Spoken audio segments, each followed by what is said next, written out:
I knew something was wrong the second I stepped out of my truck. After 4 quiet days away, no cell service, no drama, just catching up with an old Marine buddy, I returned to my Montana home and felt it instantly. The air had a strange sharpness, a metallic bite that didn't belong in the mountains. And then I saw it.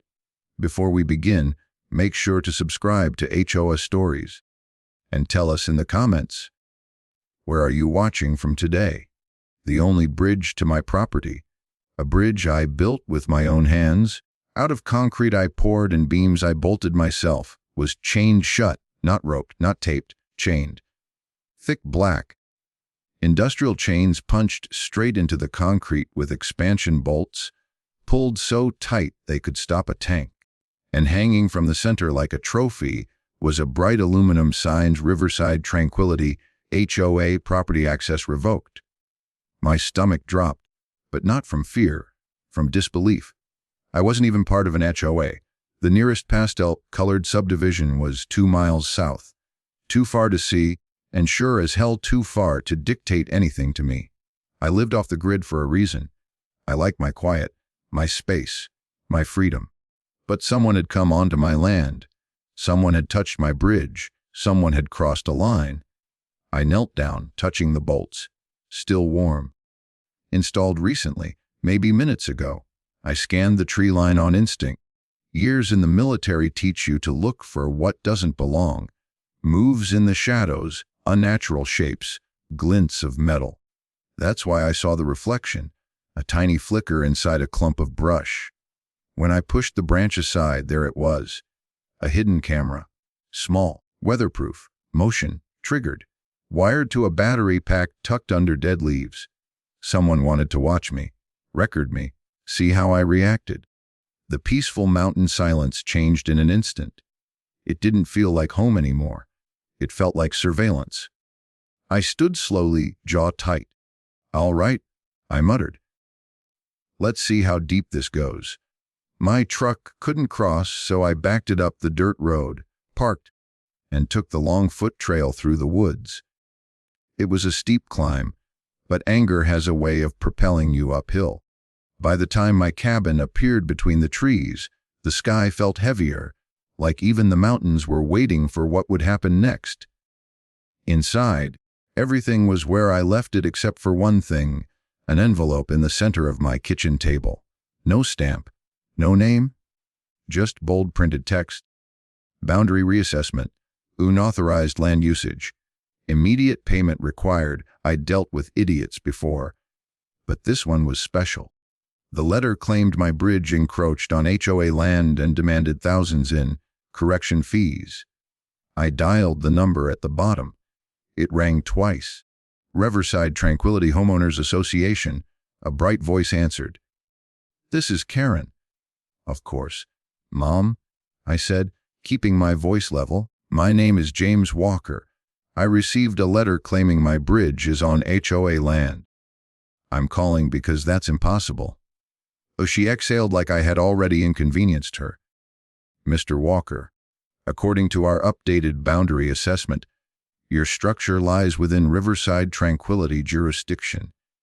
"No, it doesn't," I said. "My land was surveyed, stamped, filed, and approved by the county 18 years ago. Your jurisdiction ends far south of my river line. Our maps supersede outdated documents. Let me see your maps." She didn't hesitate.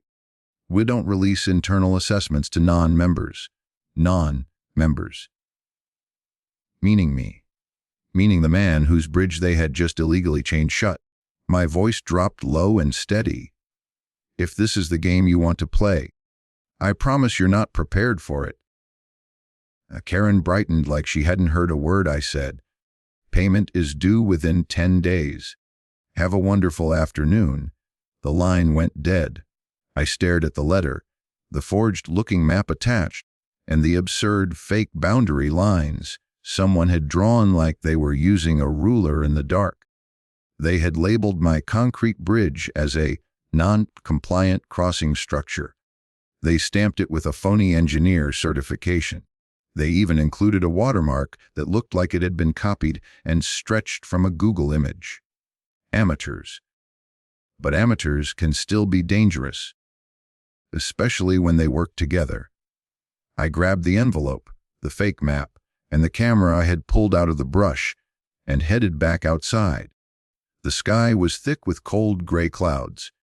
The forest was silent, too silent. When I crouched near where the camera had been mounted, I noticed what I had missed earlier. Boot prints. Deep ones. Size 11, I guessed, fresh. They led straight from the HOA side of the riverbank, across the public buffer zone, and right up to my property line. Someone had installed the camera only hours before I arrived. I pocketed it and stood up slowly. This wasn't a misunderstanding, I said into the empty woods. This was a hostile move. And that meant something else. They weren't done. When I got back to my cabin, I laid out everything on my desk, the forged letter, the doctored map, the camera, the SD card. Then I opened my laptop and began searching. HOAs love documents. They love PDFs. They love meeting notes. And more than anything, they love making files public by accident. It didn't take long. Third link down. Riverside Tranquility HOA Phase 2 expansion draft, no login, no password. Just sitting there in a community cloud folder, like someone uploaded it between yoga class and a book club meeting. I opened it, and there it was on page 9, a red arrow pointing directly to my land. Label Preferred Northern Access wrote Phase 2I Development. My bridge, my property, my home, listed as an obstacle. Below it, recommendation. Assert jurisdiction via boundary reassessment to secure northern ingress. They wanted access to build new houses, lots 51 through 66, and instead of constructing a new entrance, they planned to steal mine. I downloaded the entire file twice. Then I sent copies to an external drive.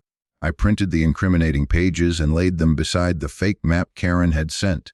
I stared at both documents. One was forged. One was leaked. Both told the same story. They wanted my bridge. They wanted my land, and they thought I'd be too old, too isolated, or too quiet to fight back. That was their mistake. I called my attorney, Michael Harper, a man with a calm voice and a reputation for playing chess while everyone else played checkers.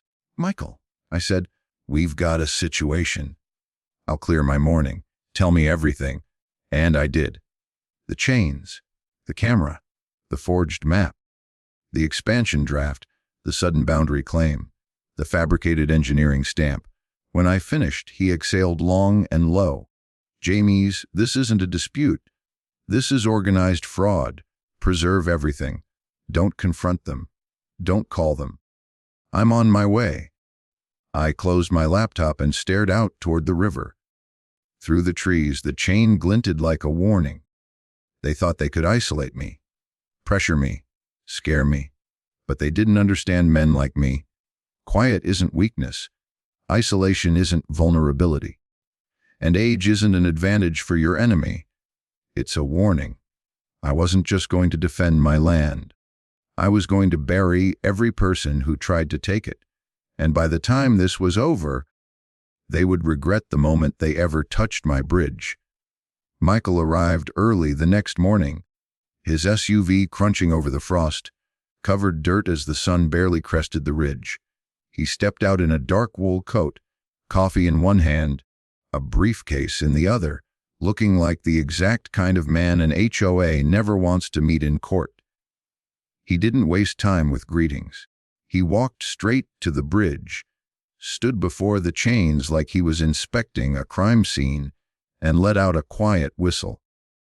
They drilled straight into your concrete, he murmured. That's vandalism, trespass, coercion, and a few other words I can't say without paperwork. I handed him the forged HOA letter. He scanned it, eyes narrowing.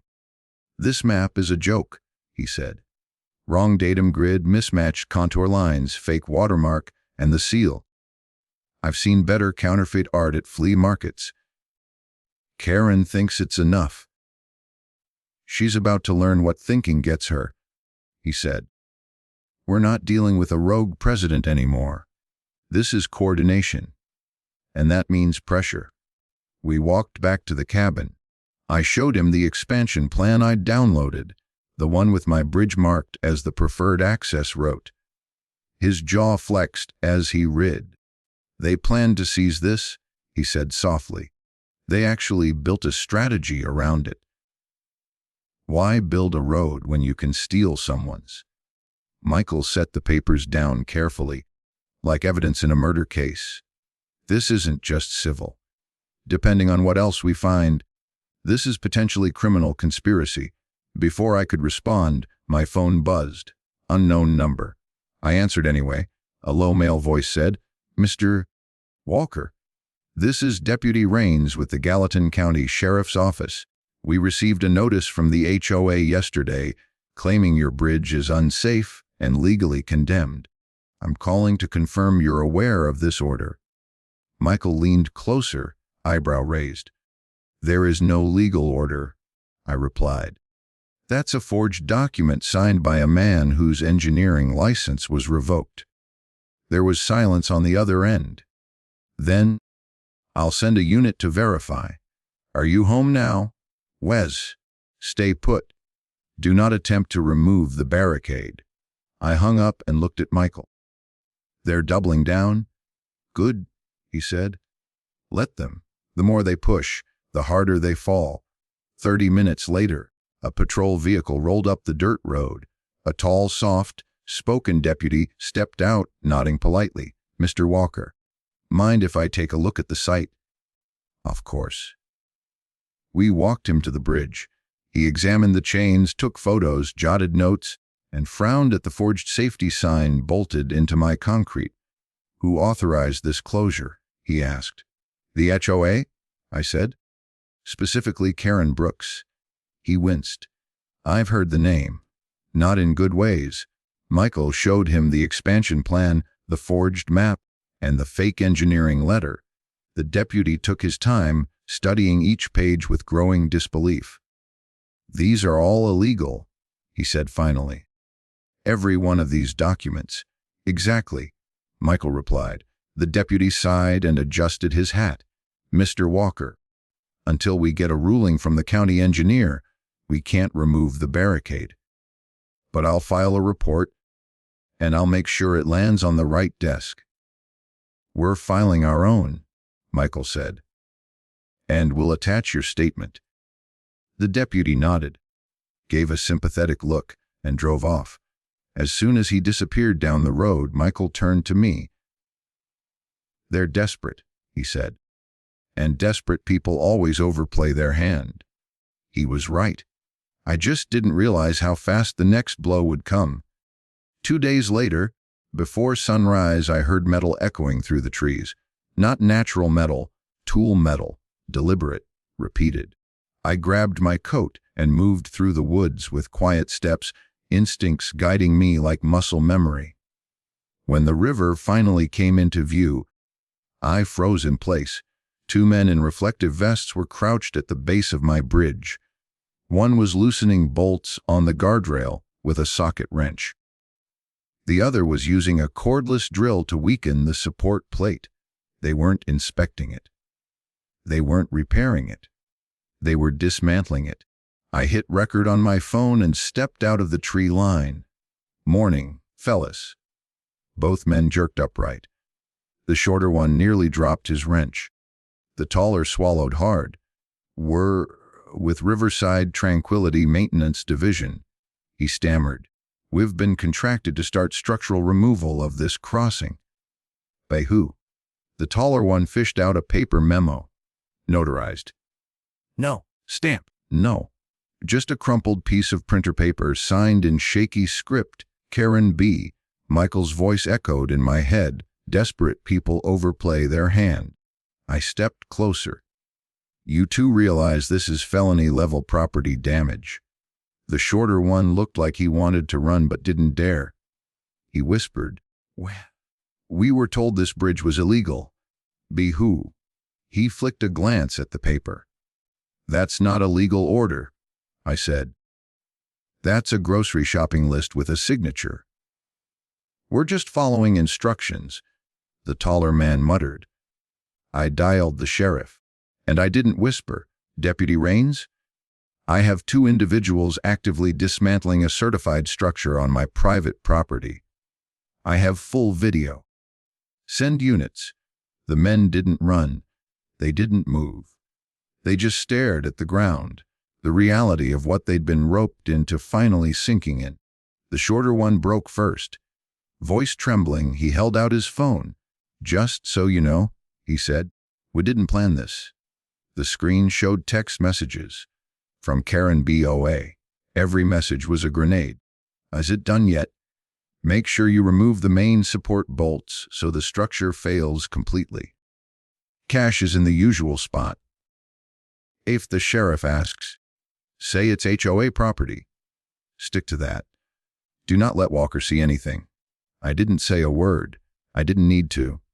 My phone was still recording. By the time deputies arrived, the men were too scared to lie.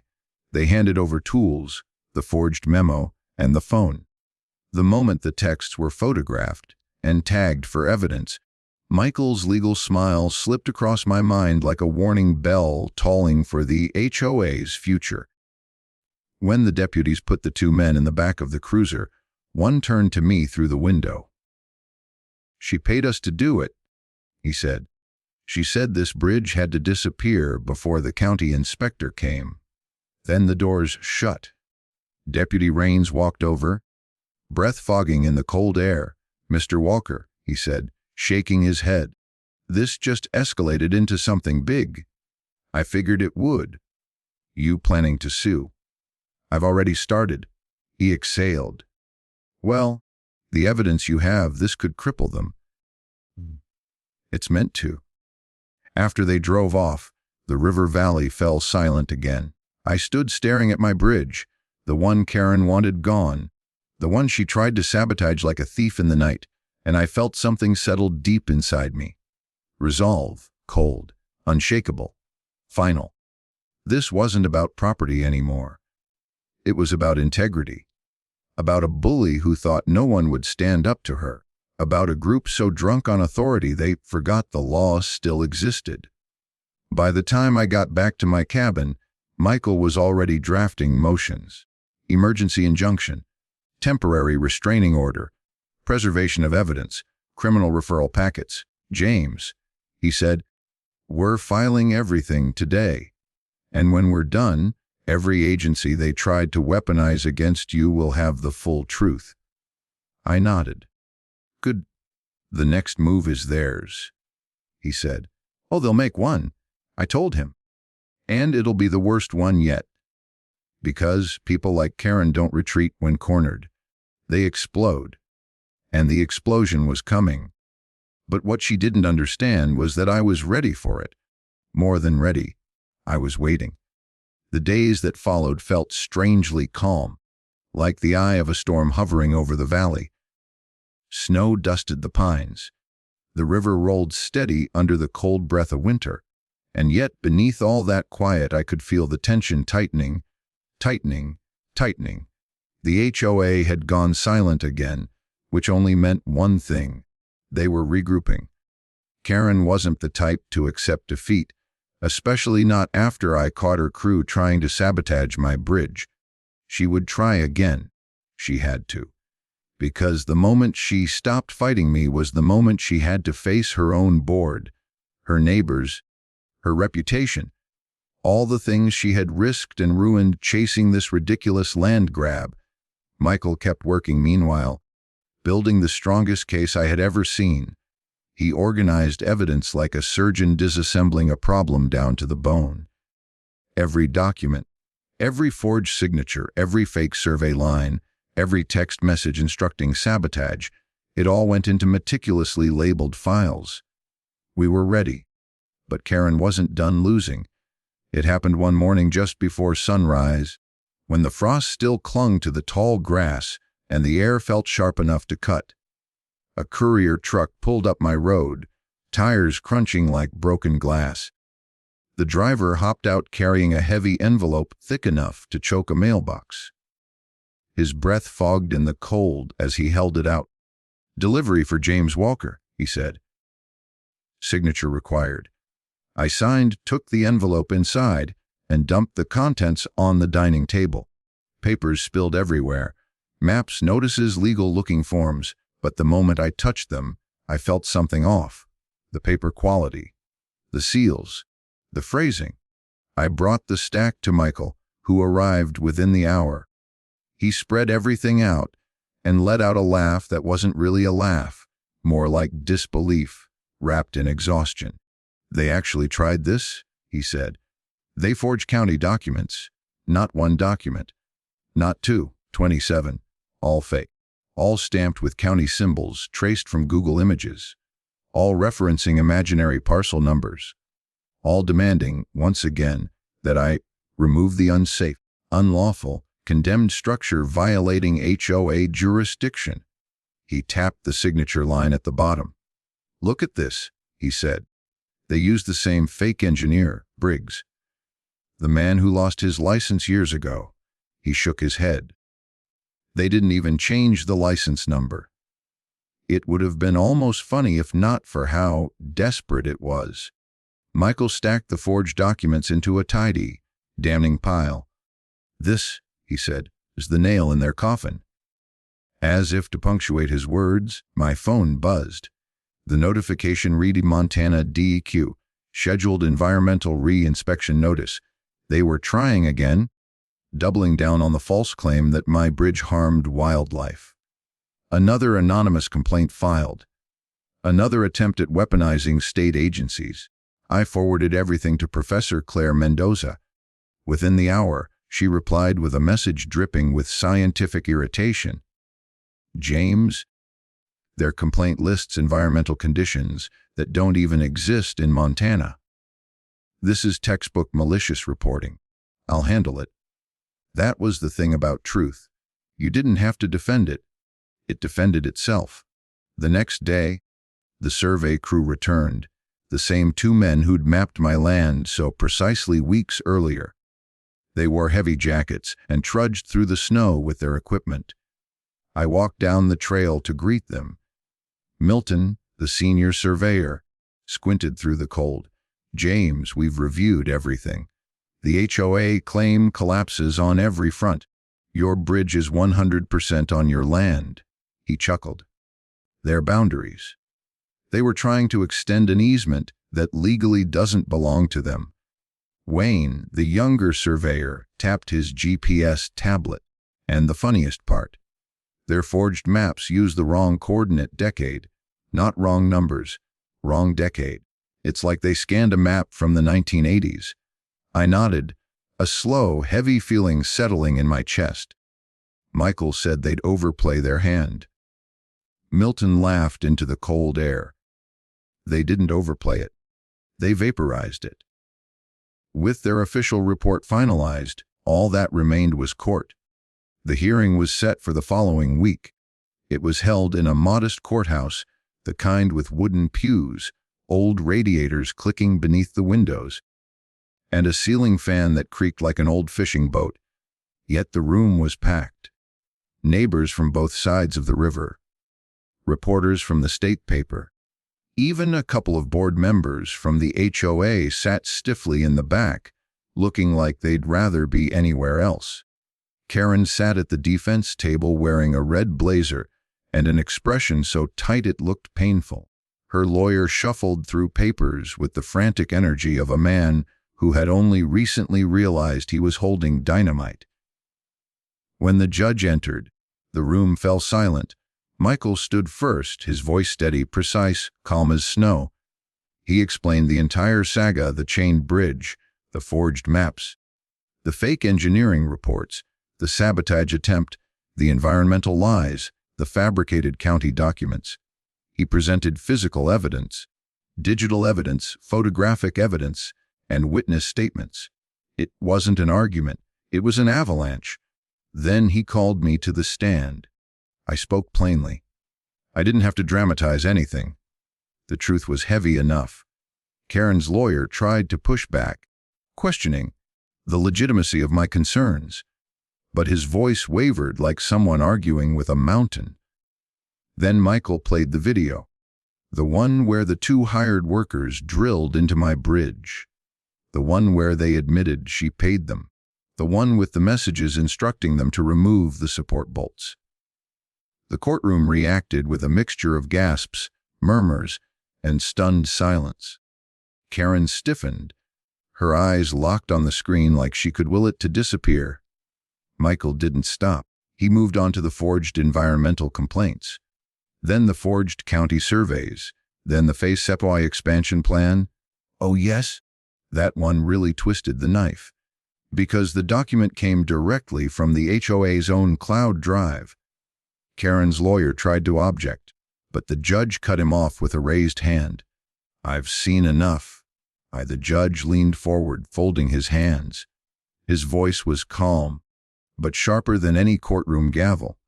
"In 3 decades on this bench, I have never witnessed such a calculated string of fraud, deceit, forgery, and criminal misconduct by a homeowners association." You could feel the room shift. Even the reporters straightened. The judge continued, "This court rules entirely in favor of Mr. Walker. The HOA is ordered to pay $280,000 in damages, restitution, and legal fees. Ms. Brooks will personally pay $75,000 in fines. All forged documents will be referred for criminal investigation. Additionally, a permanent injunction will prohibit the HOA from interfering with Mr. Walker or his property in any capacity. This matter is closed." The gavel hit the block. Karen's face drained of color. Michael leaned toward me, whispering, "That's checkmate." After the hearing, winter set in fully. The snow thickened, coating the valley in white silence. My bridge remained as strong as ever, the concrete railings dusted with frost, the river whispering beneath it like it had done long before humans tried to scribble over it with lies. For the first time in months, I stood on that bridge not to inspect it for damage, not to document sabotage, not to film evidence, but simply to breathe. The mountains were quiet the way they used to be. No chains, no barricades, no HOA letters taped to my door. Just the sound of the river sliding under the ice and the cold air settling softly against my beard. Sometimes peace isn't something you find. It's something you fight for, and I fought. Harder than I expected, longer than I wanted, but I won. And now the land was mine again, not because a judge said so, but because I refused to let anyone take it. That night, with the sky clear and the stars blazing bright above the valley, I sat on my porch with a bourbon in hand. I watched snow fall over the river and thought about everything that had happened. Funny how trouble can sneak into your life, disguised as paperwork, and funny how quiet returns only after you earn it back. If you're listening to this story, remember this: stand your ground, protect what's yours. Never let bullies, corporate or otherwise, decide the borders of your life. Your peace is worth defending. And if you enjoyed this story, hit that like button, subscribe, and share it with someone who needs a reminder that even one person can take on an entire system and win.